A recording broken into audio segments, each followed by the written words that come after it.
decision today on the Commercial Tenancies Code. Now, as you know, a key part of our government's strategy at a federal level, working with the states and territories, is what has been called the hibernation strategy. And what that means is being able to preserve as much of the foundations and pillars of our economy through this time to enable the economy to rebuild and grow on the other side. That means keeping the jobs. It means keeping the businesses. It means keeping the tenancies in place. It means keeping the loans in place, keeping the credit lines open to ensure that the liabilities that are established or protecting against insolvencies and bankruptcies. So on the other side of these crises, the economy will be able to rebuild and rebound again.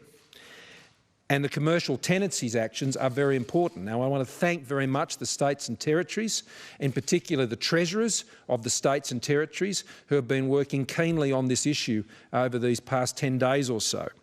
I also want to thank the many industry players who fed into the work of this code, both tenants and landlords alike.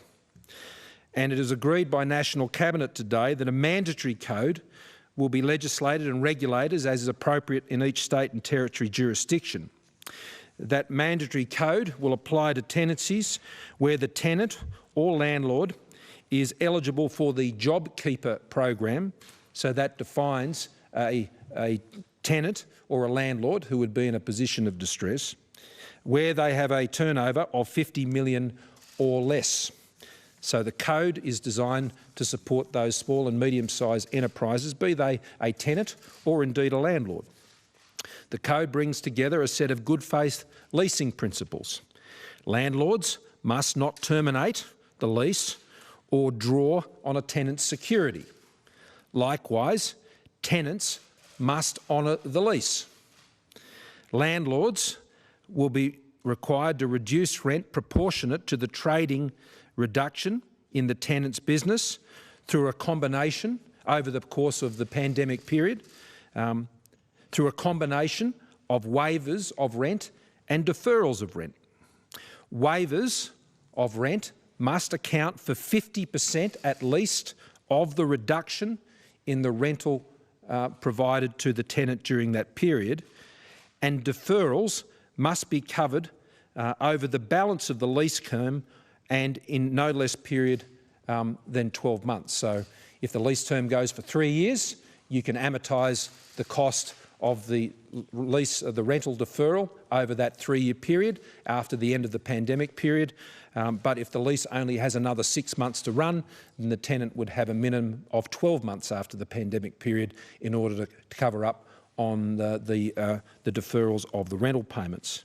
The arrangements will be overseen through a binding mediation process. All of this will be run by the states and the territories. The point here is simple. It's the same request we made of landlords and tenants about 10 days or so ago when I stood up on this issue, and that is that they sit down and they work it out. This must be shared. Banks also must come to the table here and provide the support to the landlords, and I would particularly send that message to international banks operating in Australia who are in many cases providing that support, particularly to many larger landlords.